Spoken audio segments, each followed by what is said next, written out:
let's start the new topic from the second unit of marketing management, that is the scope of marketing research. In previous video we have studied the types of marketing research. Now we will discuss the scope of marketing research. So generally अगर हम research की बात करते हैं तो हमें पता है कि for knowing the needs and wants of customer and consumer we are conducted or the marketer are conducted research program. ठीक है, कस्टमर की नीड को वॉन्ट्स को जानने के लिए जनरली क्या होता है, रिसर्च प्रोग्राम्स को कंडक्ट किया जाता है या रिसर्च का काम स्टार्ट किया जाता है. बट समटाइम्स क्या होता है, कस्टमर के नीड्स और वॉन्ट्स को जानने के अलावा भी कुछ पॉइंट्स ऐसे होते हैं, कुछ मेजर इशू ऐसे होते हैं जिसके लिए मार्केटिंग रिसर्च करनी पड़ती है. ठीक है, तो अब ये जो मार्केटिंग रिसर्च का स्कोप होता है ये क्या हो जाता है, वाइड हो जाता है इस कंडीशन में कि भाई आपका काम सिर्फ कस्टमर की नीड और वॉन्ट्स को नहीं जानना है, इसके अलावा भी कुछ ऐसे स्कोप है, ऐसे क्षेत्र है जहाँ पर आपको रिसर्च करना, मार्केटिंग रिसर्च करना बहुत ज़्यादा क्या हो जाता है, एसेंशियल हो जाता है, जो दूसरी जगह आपके लिए हेल्पफुल हो सकता है या होता है. ठीक है, तो ये जो मार्केटिंग रिसर्च होती है sometime it is knowing the impact of political, technological, social, cultural, ठीक है, और international impact of the market. सारी चीज़ों को ये जो नाम लिए मैंने अभी, इन सारे फैक्टर्स के इम्पैक्ट को जानने के लिए, इन सभी कारकों के प्रभाव को जानने के लिए कई बार मार्केटिंग रिसर्च को कंडक्ट करना पड़ता है और वो बहुत ज़्यादा जरूरी हो जाता है, क्योंकि we are very much know that कि जो पॉलिटिकल इन्वायरमेंट है, कल्चरल, सोशोलॉजिकल जो फैक्टर्स हैं या जो टेक्नोलॉजिकल चेंजेस हैं, इन सभी इशूज़ का, इन सभी फैक्टर्स का हमारे मार्केट के ऊपर क्या पड़ता है, इम्पैक्ट होता है. Because now the things are globalised. अब जो सारी चीज़ें हो रही हैं मार्केटिंग से रिलेटेड वो सब किस फॉर्म में हो रही है, वैश्विक स्तर पर हो रही है, विश्व में हो रही है. तो डेफिनेटली कि जब कोई चीज़ ग्लोबल लेवल पर होती है, बड़े पैमाने पर होती है, तो उसका इम्पैक्ट भी लार्ज ही होगा. उसका इम्पैक्ट, जो उसके प्रभाव होंगे वो भी क्या होंगे, बहुत बड़े होंगे. और उन सारे प्रभावों को जानने के लिए, वो चाहे गुड रिजल्ट्स हो या वो आपके बैड रिजल्ट्स हो, सभी को जानने के लिए मार्केटिंग रिसर्च का जो प्रोग्राम है वो कंडक्ट किया जाता है. तो जनरली जो स्कोप हो गया मार्केटिंग मैनेजमेंट का, it is not the step with the needs, knowing the needs and wants of customer, but apart from customers needs and wants, they have to because they have to survive in the market in long term, so they have to maintain, they have to study, they have to expand their scope in marketing research. Who? Marketer, manufacturer या producer, जो किसी भी goods या services के होंगे, उनके लोगों को मार्केटर को जानने के लिए या मैन्युफैक्चरर को पता लगाने के लिए अपने स्कोप को क्या करना पड़ेगा, बढ़ाना पड़ेगा. ठीक है, उनको दूसरे अन्य क्षेत्रों में भी क्या करना पड़ेगा, स्टडी करना पड़ेगा. तो वो जो दूसरे जो क्षेत्रों की जिनकी मैं बात कर रही हूँ, जो स्कोप की मैं बात कर रही हूँ, that we have to discuss in this video. First is the sales analysis.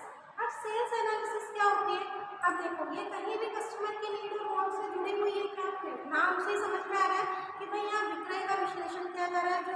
जो सामान, जो सर्विसेज जिनको विक्रय किया जाता है, उसको विश्लेषण करने के लिए, उस बिक्री को जानने के लिए हम यहाँ पर रिसर्च कर रहे हैं. यहाँ पर कस्टमर की नीड, वांट्स बीच में नहीं आ रही है. कस्टमर क्या पसंद करता है, कस्टमर की क्या आवश्यकता है, इससे इस रिसर्च का इससे कोई लेना देना नहीं है. यहाँ पर तो जो हम विश्लेषण करेंगे वो हमारी बिक्री को लेकर होगा. तो भाई अब सेल्स एनालिसिस करना है, आपको बिक्री के बारे में विश्लेषण करना है, तो आप कैसे करेंगे कि कोई पर्टिकुलर सेगमेंटेशन का जो एरिया है या किसी एरिया को, मार्केट में किसी एरिया को क्या कर दिया गया है, विभक्त कर दिया गया है, अलग अलग सेगमेंटेशन में बांट दिया गया है. तो वहाँ पर जाकर आप देखेंगे कि बिक्री की क्या संभावना है. कई बार आप देखते हैं दीपावली या न्यू ईयर, कोई अन्य फेस्टिवल के समय न्यूज़पेपर में जनरली क्या होते हैं, आर्टिकल्स होते हैं कि इतने वाहन, इतने इलेक्ट्रॉनिक अप्लायंसेस या इतना सोना चांदी, इतने कपड़ों का व्यवसाय कारोबार हुआ इस वर्ष दीपावली के अवसर पर.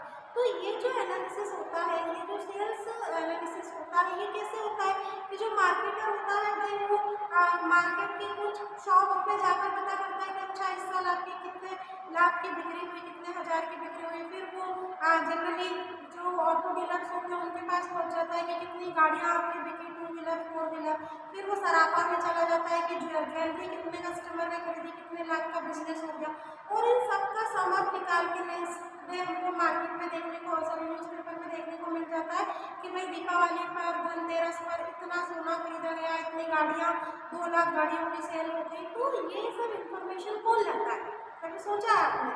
तो जनरली जो रिसर्चर्स होते हैं, they are going to the different shops, they are visiting with many peoples and getting the information, और जानकारी को वो हासिल करते हैं। तो जब आप सेल्स एनालिसिस करना है आपको, ठीक है, आपकी बिक्री के बारे में आपको जानना है, तो you will go to the research. आप किसके साथ जाएंगे? रिसर्च प्रोग्राम के साथ जाएंगे कि बिक्री को जानने के लिए हमें रिसर्च करना है। Next is sales methods policy. अब सेल्स मेथड पॉलिसी क्या होती है कि समटाइम वी आर और द मैन्युफैक्चरर्स और the marketer are giving the discounts, they are go with the different kind of schemes, ठीक है, कूपन्स, बहुत सारी चीज़ें होती हैं। वो मार्केटर अपने कस्टमर को बनाए रखने के लिए, अट्रैक्ट करने के लिए अलग अलग डिस्काउंट्स देता है, स्कीम देता है, वाउचर्स देता है, कूपन देता है कि आपने 2000 से ज़्यादा की खरीदी करी तो ये कूपन है, नेक्स्ट मंथ इसका क्या होगा, लकी ड्रॉ होगा, है ना, उसमें वॉशिंग मशीन और एक बाइसिकल और एक आम आपको दिया जाएगा, फर्स्ट सेकंड थर्ड विनर जो भी होंगे। तो ये क्या होगी? सेल्स मार्केट पॉलिसी होगी कि आपकी जो मार्केटिंग पॉलिसी है उसको भी रिसर्च करना होता है। ऐसा नहीं कि डिस्काउंट दिए जा रहे हैं, कस्टमर प्रोडक्ट खरीदे जा रहे हैं और जैसे डिस्काउंट बंद हुआ तो कस्टमर ने प्रोडक्ट खरीदना बंद कर दिया। तो ये भी तो पता लगाना है कि भाई हमारे उस डिस्काउंट से लॉन्ग टर्म में हमको क्या बेनिफिट्स मिलने वाले हैं, लंबे समय बाद हमको उसके क्या फायदे मिलेंगे। तो वो जो चीज़ें आ गई वो किस में आ गई? आपकी सेल्स मेथड एंड पॉलिसी में, कि जिस पॉलिसी के थ्रू, जिस मेथड्स के थ्रू आप आपके प्रोडक्ट्स की, आपकी सर्विसेज की, सेवाओं को आप बेच रहे हैं, सेल कर रहे हैं, तो उसके अभी फायदे हैं या आने वाले टाइम में भी कस्टमर्स के लिए क्या रहेगा, रेडी रहेगा, या कस्टमर उन प्रोडक्ट को परचेज करेगा।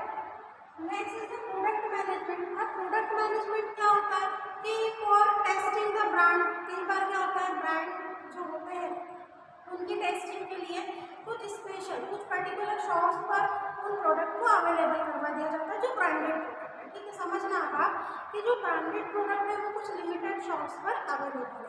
अब ये रिसर्च किया जाएगा कि उन ब्रांडेड प्रोडक्ट को उन पर्टिकुलर शॉपकीपर से एक ही बार खरीदा जा रहा है या रिपीटिंग कस्टमर्स आर परचेसिंग, ठीक है, या बार बार कस्टमर उस प्रोडक्ट को रिपीट कर रहा है, बार बार उस शॉप पर आ रहा है, उस प्रोडक्ट को कंज्यूम कर रहा है। तो for knowing the reputation of customers purchasing capacity, customer की परचेसिंग कैपेसिटी को बार बार, है ना, ऐसा नहीं कि मैं एक बार ब्रांड यूज कर लिया अगली बार दूसरा ब्रांड यूज करूँगा, तो आपकी वो सेलिंग तो वही होगी। तो इसका बेस्ट आंसर कौन देगा कि जिस शॉप पर हमने लिमिटेड शॉप पर जो ब्रांड्स अवेलेबल करवाए थे, तो कस्टमर की क्या एक्टिविटी रही उन ब्रांड्स के लिए, ठीक है, या कस्टमर के क्या रिव्यूज रहे, वो एक बार प्रोडक्ट ले गया अगली बार आए ही नहीं, या उसके रेफरेंस से उसने 4 और नए कस्टमर को भेजा, फिर 1 महीने बाद वो फिर आ रहा है उस ब्रांडेड प्रोडक्ट को खरीदने के लिए, तो वो बार बार, है ना, रिपीट कर रहा है या नहीं कर रहा है। तो ये भी हमें क्या करना होता है, जानना होता है। तो ऐसा तो नहीं कि हम सब शॉप पर ब्रांडेड प्रोडक्ट अवेलेबल करवा दें और फिर सब जाकर पूछ नहीं, कुछ लिमिटेड शॉप्स पर ही ये प्रोडक्ट्स जो होते हैं वो अवेलेबल करवाए जाते हैं ताकि वहाँ पर इजीली उनको जो रिसर्च हो उनकी वो इजी हो जाए या वो टाइम और मनी कंज्यूमिंग ना रहे।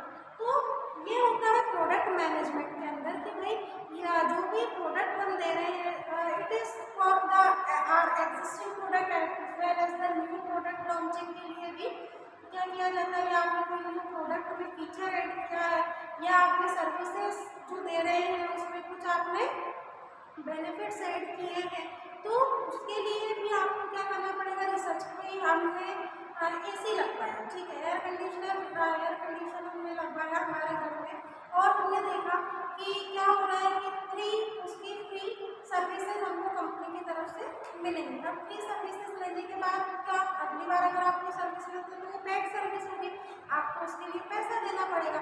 लेकिन भाई कंपनी ने अपनी तरफ से एक ऑफर कर दिया कि इसमें अगर कुछ वायरिंग से रिलेटेड समस्या आती है तो उसके लिए आपको पैसा नहीं देना है। कोई अगर इसका पार्ट खराब हो गया है तो ही आपको उसके लिए पैसा देना है। तो it is one more scheme for the product and services. तो वो प्रोडक्ट और सर्विसेज के लिए कोई एक्स्ट्रा सर्विस हो जाती है कि अच्छा इस तरीके से भी हम रिसर्च करके देख सकते हैं या रिसर्च के हमको यहाँ क्या रिजल्ट मिलेगा।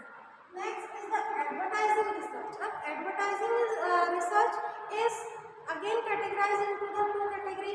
First is the newspaper and second is the copy research. ठीक है, अब मीडिया रिसर्च जिसको हम कह सकते हैं, दो टाइप में यहाँ डिवाइड होंगे ये। एक तो हो रहा है मीडिया रिसर्च और मीडिया के अलावा आपका कॉपी रिसर्च। अब मीडिया रिसर्च और कॉपी रिसर्च क्या होता है कि जो न्यूज़पेपर रीडरशिप होती है या नेशनल रीडरशिप सर्वे जिसको हम बोले, तो इट इज़ द कंडक्टेड, वो क्या किया जाता है, कंडक्ट किया जाता है। NRS बोलते हैं उसको शॉर्ट में, national research readership survey. National readership survey, that means if we are given the advertisement on the newspapers or the other magazines and so on, तो भाई जो रीडर्स हैं जो रीड करते हैं न्यूज़पेपर को, उससे हमें क्या बेनिफिट मिलता है। सोचा कभी आपने कि इस तरीके से का भी रिसर्च होता होगा कि भाई जो ये न्यूज़पेपर में इतने एडवर्टीजमेंट हमको देखने को मिलते हैं ना, तो उस पर भी रिसर्च होता है, उससे भी इंफॉर्मेशन कलेक्ट की जाती है कि भाई रीड करने के बाद कितने कस्टमर आए तुम्हारे पास, या न्यूज़पेपर में एडवर्टाइजमेंट विज्ञापन देखकर कितने लोगों ने आपको विजिट किया, तो उस विजिट का आपको क्या फ़ायदा मिल रहा है, इसके ऊपर भी रिसर्च की जाती है। जो न्यूज़पेपर में एडवर्टीजमेंट दिए जाते हैं वो सिर्फ ऐसे ही नहीं होते हैं कि भाई पैसा हमारे पास बहुत है इसलिए हम न्यूज़पेपर में दे रहे, नहीं, because so many peoples are reading newspaper on daily basis. अगर वो न्यूज़पेपर नहीं पढ़ते तो उनको दिन अधूरा अधूरा सा लगता है। ठीक है, तो उसका भी बेनिफिट मिलता है मार्केटर्स को।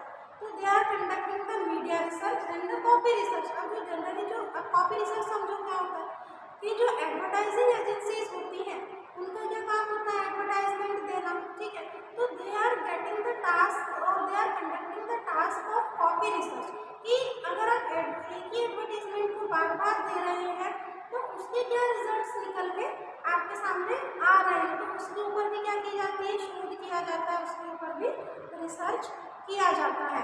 Next is the corporate research. अब जो कॉर्पोरेट रिसर्च होता है वो तीन कैटेगरी में डिवाइड हो जाता है। एक तो हो जाता है आपका सोशल रिसर्च। अब सोशल रिसर्च कैसा कि भाई सोसाइटी को क्या कर सकते हैं आप, सोसाइटी के लिए जैसे एंटी डाउरी प्रोग्राम हो गया या नो स्मोकिंग हो गया या नॉन एडिक्शन ड्रग्स के लिए हो गया, तो इस तरीके की अगर आप कैंपेनिंग चलाते हैं, इस तरह के प्रोग्राम्स आप कंडक्ट करते हैं, तो उसके क्या रिसर्च होते हैं। जैसे कंपनी में कोई फैक्ट्री है, कॉर्पोरेट नाम यहाँ जुड़ा हुआ है, जो कॉर्पोरेट रिसर्च है उसने देख लिया कि भाई हमारे प्रोडक्ट से या स्मोकिंग किल्स लाइफ, इस तरीके के कोई स्टेटमेंट देकर अगर अपना प्रोडक्ट वो लॉन्च कर रहे हैं या अपने प्रोडक्ट पर इस तरीके का कोई स्टेटमेंट लिखवा कर दे रहे हैं, तो उसका क्या इम्पैक्ट पड़ रहा है कस्टमर के ऊपर।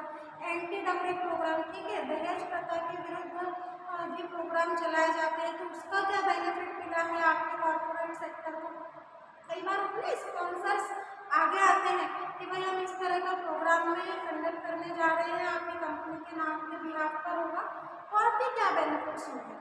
और last is the syndicate research. अब ये सिंडिकेट रिसर्च क्या होती है, तो जनरली जो सिंडिकेट रिसर्च व्यवसाय संघ जिसको बोलते हैं, तो ये सिंडिकेट रिसर्च में अलग अलग प्रोग्राम चलाए जाते हैं। ठीक है, अब ये जो अलग अलग प्रोग्राम कंडक्ट किए जाते हैं तो उससे पता लगाया जाता है, जैसे आजकल छोटे बच्चे ड्रग्स की लाइन में चले जाते हैं, ड्रग्स लेते हैं, या फिर कुछ जो वुमेन्स हैं उनके साथ वुमेन एम्पावरमेंट की अगर हम बात करें तो वुमेन एम्पावरमेंट के बड़े बड़े कैंपेन को चलाया जाता है ना, उसके लिए बड़े बड़े प्रोग्राम क्या किए जाते हैं, कंडक्ट किए जाते हैं। या फिर स्मोकिंग को लेकर भी चीज़ों को क्या किया जाता है, हाईलाइट किया जाता है, लोगों को फ्री में उसके बारे में नॉलेज प्रोवाइड किया जाता है। तो ये जो सिंडिकेट रिसर्च है इसको कुछ अलग अलग जो बड़े बड़े बैनर्स होते हैं उसके तहत इसको ऑर्गेनाइज किया जाता है। तो सिंडिकेट रिसर्च में अलग अलग जो व्यवसाय संघ होते हैं वो व्यवसाय संघ क्या करते हैं, आकर शोध करते हैं, रिसर्च करते हैं, कि क्या बेनिफिट हमको मिलेगा। जैसे होता है ना कि जैसे सन फार्मा हो गया या टाटा इंटरनेशनल हो गया या कोई अलग कंपनी का नाम ले लो हमारी देवास की, तो वहाँ पर किसी व्यावसायिक संघ द्वारा किसी सिंडिकेट यूनियन के थ्रू क्या करता है, कैंपेनिंग चलाई जाती है कि भाई टाटा इंटरनेशनल की तरफ से ये प्रोग्राम कंडक्ट किया जा रहा है, आप जितना इसमें भाग लेंगे तो वो आपका पार्टिसिपेशन उसमें मायने नहीं रखता। आपके पार्टिसिपेशन के बाद वो आपसे बहुत सारी इंफॉर्मेशन भी कलेक्ट करते हैं जो डाटा के फॉर्म में उनको फ्यूचर में क्या होती है, हेल्पफुल होती है। तो कई बार जो आपके पास आपकी मार्केटिंग एक्टिविटी रही है उसके रिजल्ट को जानने के लिए भी इस तरह के सारे मार्केटिंग रिसर्च को क्या किया जाता है, कंडक्ट किया जाता है। तो here we can say the scope of marketing research is so wide, बहुत व्यापक है मार्केटिंग रिसर्च का क्षेत्र, क्योंकि सिर्फ कस्टमर की नीड्स और वांट्स को जानना ही आपका उद्देश्य नहीं होता है, और भी बहुत सारी चीज़ें ऐसी होती हैं जहाँ पर रिसर्च करके आपको बेनिफिट्स मिलते हैं। या अगर आप शोध करेंगे है ना, आप रिसर्च करेंगे मार्केटिंग के, तो इन सारे क्षेत्रों में आपको मार्केटिंग के रिसर्च के अलग अलग बेनिफिट्स मिलेंगे। तो let's conduct the marketing research if you are a businessman, और still if you are in a job so you can conduct the research for knowing the services which is provided by you. तो इस तरीके से ये marketing research का scope